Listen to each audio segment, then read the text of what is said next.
Kuna baadhi ya watu wanazunguka wanahubiri uvunjifu wa amani. Nyinyi mmewasikia, mjawasikia? Na wengine wanasema kwamba tutakwenda kufanya maandamano makubwa mno.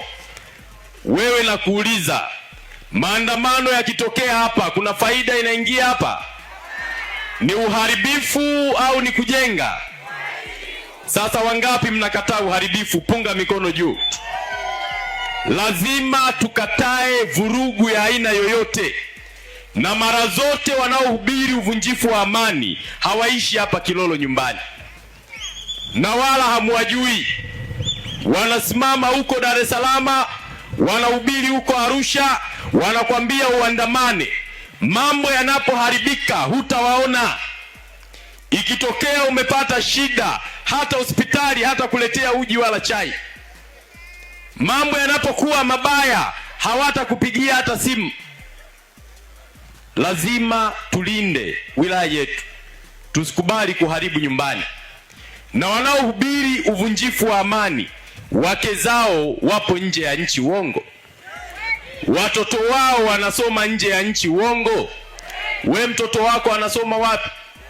Na wewe unaishi wapi? Wazazi wako wako wapi? Ukiharibu hapa utakwenda wapi? Na wanaosema vurugu zitokee, mkononi mwao wana passport, kwamba mambo yakiharibika atapanda ndege anakwenda huko duniani. Wewe utakimbilia wapi?